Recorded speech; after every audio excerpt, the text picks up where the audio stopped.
সমস্যার সমাধানে কখনো কখনো যুদ্ধই একমাত্র পথ মনে করছেন ডোনাল্ড ট্রাম্প।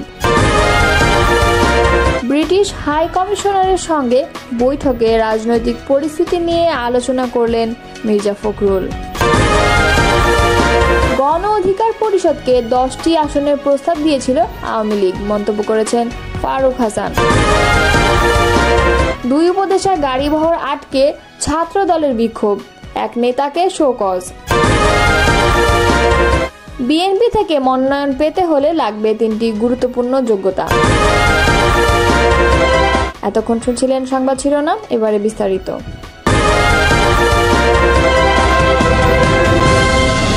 কখনো কখনো দেশগুলোকে যুদ্ধ করেই সমস্যার সমাধান করতে হয় বলে মন্তব্য করেছেন মার্কিন president Donald Trump.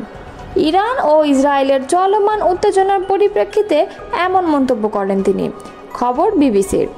President Trump বলেন তিনি আশা করেন ইসরায়েল ও ইরান একসময় একটি সমঝোতায় পৌঁছাবে, তবে কখনো কখনো দেশগুলোর মধ্যে আগে যুদ্ধ বাধেই এবং যুদ্ধ করেই সমস্যার সমাধান করতে হয়। G7 সম্মেলনে যোগ দিতে কানাডার উদ্দেশ্যে রওনা হওয়ার আগে সাংবাদিকদের সঙ্গে কথা বলার সময় ট্রাম্প জানান যুক্তরাষ্ট্র ইসরায়েলের পাশে আছে এবং থাকবে, তবে তিনি ইসরায়েলকে ইরানের উপর হামলা বন্ধ করতে বলেছেন কিনা তা স্পষ্ট করেননি। রোববার নিজস্ব সোশ্যাল মিডিয়া প্ল্যাটফর্ম ট্রুথ সোশ্যালে দেওয়া এক পোস্টেও ট্রাম্প একই রকম মন্তব্য করেন। তিনি লেখেন, ইরান ও ইসরায়েলকে একটি সমঝোতায় আসতেই হবে এবং তারা আসবেই। এদিকে মার্কিন প্রেসিডেন্ট ডোনাল্ড ট্রাম্প ইরানের সর্বোচ্চ নেতা আয়াতুল্লাহ আলী খামেনিকে হত্যার একটি পরিকল্পনায় সায় দেননি বলে জানিয়েছে মার্কিন গণমাধ্যম সিবিএস। তারা বলেছে ইসরায়েলের প্রধানমন্ত্রী বেনিয়ামিন নেতানিয়াহু ওই পরিকল্পনা সামনে এনেছিলেন। 3টি সূত্র সিবিএসকে জানায়, গত শুক্রবার ইসরায়েল ইরানে হামলা চালানোর পর নেতানিয়াহু এবং ট্রাম্পের মধ্যে একটি আলোচনা হয়, যেখানে ট্রাম্প খামেনিকে হত্যা করার পরিকল্পনাকে ভালো সিদ্ধান্ত মনে করেননি। তবে ট্রাম্প এ বিষয়ে এখনও প্রকাশ্যে কিচ্ছু বলেননি। একই বিষয়ে ফক্স নিউজকে দেওয়া এক সাক্ষাৎকারে নেতানিয়াহু রয়টার্সের প্রতিবেদনটি সরাসরি স্বীকারই করেননি, যেখানে বলা হয়েছিল ট্রাম্প খামেনিকে হত্যা পরিকল্পনায় ভেটো দিয়েছিলেন। বিএনপি মহাসচিব মির্জা ফখরুল ইসলাম আলমগীরের নেতৃত্বে একটি প্রতিনিধি দলের সঙ্গে বৈঠকে বসেছেন বাংলাদেশে নিযুক্ত British high commissioner Sarah Cook. সোমবার 10:30টার দিকে গুলশান চেয়ারপারসনের রাজনৈতিক কার্যালয়ে এই বৈঠকে বসেন তারা। বিএনপির প্রতিদিন দলে উপস্থিতি আছে বিএনপি স্থায়ী কমিটি ও চেয়ারপারসন ফরেন অ্যাফেয়ার্স অ্যাডভাইজারি কমিটির সদস্য ডক্টর আব্দুল মঈন খান, বিএনপির সাংগঠনিক সম্পাদক ও চেয়ারপারসন পররাষ্ট্র নীতি বিষয়ক বিশেষ সহযোগী উপদেষ্টা কমিটি সদস্য শামা ওবায়েদ। বিএনপির মিডিয়া সেলের অন্যতম সদস্য সাইরুল কবির খান জানান, বিএনপির মহাসচিবের সঙ্গে সাক্ষাৎ করতে এসেছেন ঢাকাস্থ বাংলাদেশে নিযুক্ত British high commissioner Sarah Cook. Awami League আমাদের 2024 সালের নির্বাচনে 10টি আসন এবং প্রতিটি আসনে 3 কোটি করে টাকা অফার করেছিল বলে মন্তব্য করেছেন গণ অধিকার পরিষদের সিনিয়র সহসভাপতি ও মুখপাত্র ফারুক হাসান। রোববার বিকেলে ঠাকুরগাঁওয়ে হবিপুরের মুন্নাটলি বাজারে 15 লাখ টাকা ব্যয়ে একটি মসজিদ উদ্বোধনকালে এই কথা বলেন তিনি। ফারুক হাসান আরও বলেন, বিগত 40 বছর ধরে ঠাকুরগাঁও 2 আসনে দৃশ্যমান উন্নয়ন হয়নি। 100 টাকা বরাদ্দ হলে 90 টাকা মেরে খেত নেতারা। আমার নির্বাচনী এলাকার প্রত্যেকটি ইউনিয়নে 50টি টিউবওয়েল ও 50টি অজুখানা স্থাপনের কাজ এরই মধ্যে শুরু করেছি। তিনি বলেন, আমি নির্বাচিত হলে 5 বছরের মধ্যে একটিও কাঁচা রাস্তা থাকবে না। আমি যা বলি তা করি। আমাদের ঠাকুরগাঁওয়ে বলা হতো আরেকটি বগুড়া। উন্নয়ন বৈষম্যের শিকার আমাদের এই জেলা। বিএনপি জামায়াতের রাস্তা বলে এখানে অনেক রাস্তার কাজ করা হয়নি। গণ অধিকার পরিষদের এই নেতা বলেন, আমরা প্রতিহিংসার রাজনীতি করতে চাই না। আমরা মিলেমিশে সবাইকে নিয়ে এলাকার উন্নয়নে কাজ করব। মফস্বল থেকে এখন জাতীয় রাজনীতি করছি। আপনাদের দোয়া ও ভালোবাসা থাকলে আগামীতে আপনাদের প্রতিনিধি হিসেবে জাতীয় সংসদে কথা বলবো। তিনি আরও বলেন, কোনো এলাকার মসজিদে যদি টিউবওয়েল ও অজুখানা না থাকে তাহলে আমাকে জানাবেন। জনগণের কল্যাণে আমাদের সামাজিক ও মানবিক কাজ চলমান থাকবে। এ সময় অন্যদের মধ্যে উপস্থিত ছিলেন গণ অধিকার পরিষদের ঠাকুরগাঁও জেলার সাংগঠনিক সম্পাদক মিজানুর রহমান নীল, ঠাকুরগাঁও জেলা যুব অধিকার পরিষদের সাধারণ সম্পাদক সিরাজুল ইসলাম, জেলা ছাত্র অধিকার পরিষদের সভাপতি হযরত জায়েদ, হরিপুর উপজেলার গণ অধিকার পরিষদের সভাপতি মোজাক্কেরুল ইসলাম।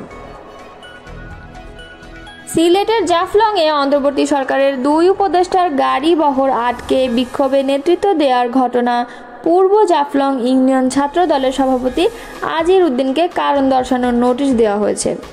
রোববার রাত 7:45টার দিকে জেলা ছাত্র দলের সাধারণ সম্পাদক দেলোয়ার হোসেন বিষয়টি নিশ্চিত করেছেন। এর আগে সন্ধ্যায় ছাত্র দলের দপ্তর সম্পাদক ও মোহাম্মদ জাহাঙ্গীর আলম সই করা এক চিঠিতে আজিরকে কারণ দর্শাতে বলা হয়। এদিন সকালে জাফলংয়ে বিক্ষোভে নেতৃত্ব দেওয়ার উপজেলা যুবদলের যুগ্ম আহ্বায়ক জাহিদ খানকে সংগঠন থেকে বহিষ্কার করা হয়। আজিরকে পাঠানো নোটিশে বলা হয়, ছাত্র দলের দায়িত্বশীল পদে আসীন থেকে সাংগঠনিক শৃঙ্খলা ভঙ্গের অভিযোগের ভিত্তিতে আপনার বিরুদ্ধে কেন স্থানীয় সাংগঠনিক শাস্তিমূলক ব্যবস্থা গ্রহণ করবে না, এই মর্মে আগামী 48 ঘন্টার মধ্যে ছাত্রদল কেন্দ্রীয় সংসদের সভাপতি ও সাধারণ সম্পাদকের উপস্থিতিতে সংগঠনের কেন্দ্রীয় কার্যালয়ে উপস্থিত হয়ে লিখিত ব্যাখ্যা প্রদানের নির্দেশ দেওয়া হলো। ছাত্রদলের কেন্দ্রীয় কমিটির সভাপতি রাকিবুল ইসলাম রাকিব ও সাধারণ সম্পাদক নাসির উদ্দিন নাসির এ নির্দেশনা দিয়েছেন বলে কারণ দর্শানোর নোটিশে উল্লেখ করা হয়েছে। গত শনিবার সকালে জাফলং এলাকা পরিদর্শনে যান পরিবেশ, বন ও জলবায়ু পরিবর্তন বিষয়ক উপদেষ্টা সৈয়দা রিজওয়ানা হাসান এবং বিদ্যুৎ, জ্বালানি ও খনিজ সম্পদ বিষয়ক উপদেষ্টা মোহাম্মদ ফাউজুল করিম খান। ফেরার পথে গোয়াইনঘাটের বল্লাঘাট এলাকায় তাদের গাড়ি বহর আটকে দেন বালু পাথর ব্যবসায়ী ও শ্রমিকেরা। তারা বন্ধ থাকা জাফলং সহ সিলেটের পাথর কোয়ারিগুলো চালুর দাবিতে স্লোগান দেন। বিক্ষোভে নেতৃত্ব দিয়েছিলেন পূর্ব জাফলং ইউনিয়ন ছাত্রদলের সভাপতি আজির উদ্দিন, জ্যেষ্ঠ সভাপতি সুমন শিকদার, জেলা ছাত্রদলের সহ সাধারণ সম্পাদক সোহেল আহমদ এবং যুব দলের যুগ্ম আহ্বায়ক জাহিদ খান। ত্রয়োদশ জাতীয় সংসদ নির্বাচনের জন্য জোরালো প্রস্তুতি নিচ্ছে বিএনপি। 2026 সালের ফেব্রুয়ারির প্রথমার্ধে নির্বাচন হতে পারে, এই লক্ষ্যকে সামনে রেখেই আগাচ্ছে দলটি। প্রার্থী বাছাইয়ে দলটি সর্বোচ্চ গুরুত্ব দিচ্ছে এবং এর জন্য ইতিমধ্যে একাধিক জরিপ সম্পন্ন করেছে। লন্ডনে প্রধান উপদেষ্টা ডক্টর মোহাম্মদ ইউনূসের সঙ্গে ভারপ্রাপ্ত চেয়ারম্যান তারেক রহমানের বৈঠকে নির্বাচনের সন্তোষজনক সময় নির্ধারণের পর ভোটের প্রস্তুতি শুরু করেছে বিএনপি। এ অবস্থায় দলটির জন্য এখন বড় চ্যালেঞ্জ প্রার্থী বাছাই, কারণ 5 আগস্ট অভ্যুত্থানের পর প্রতি আসনে বিএনপি হয়ে নির্বাচন করতে আগ্রহী অসংখ্য প্রার্থী ইতিমধ্যে গণসংযোগে নেমেছে। যদিও দলটির হাইকমান্ড উপযুক্ত প্রার্থী বাছাইয়ে ইতিমধ্যে কয়েক দফা জরিপ চালিয়েছেন, এখনও জরিপ চলছে। সূত্র বলছে, মনোনয়নের ক্ষেত্রে 2001, 2008 এবং 2018 সালের নির্বাচনে অংশ নেওয়া প্রার্থীদের বর্তমান অবস্থাও পর্যালোচনা করা হবে। যাকে মনোনয়ন দিলে সাধারণ ভোটাররা খুশি হবে এমন প্রার্থীর হাতেই নির্বাচনী টিকিট দেবে বিএনপি। তবে এক্ষেত্রে মৌলিক নীতি অনুসরণ করা হবে। এজন্য প্রার্থী মনোনয়ন দেওয়ার ক্ষেত্রে নীতি হিসেবে 3টি যোগ্যতাকে অন্যতম মানদণ্ড হিসেবে সেট করা হয়েছে। এগুলো হলো গণতন্ত্র পুনরুদ্ধারের লড়াই সংগ্রামে দেশ ও দলের যে প্রার্থী সবচেয়ে বেশি ত্যাগ স্বীকার করেছেন, দ্বিতীয়ত যিনি সততার পরীক্ষায় উত্তীর্ণ এবং এলাকার জনগণের কাছে একজন ভালো মানুষ হিসেবে পরিচিত, তৃতীয়ত ভোটের রাজনীতিতে যিনি তার নির্বাচনী এলাকায় বেশি জনপ্রিয়।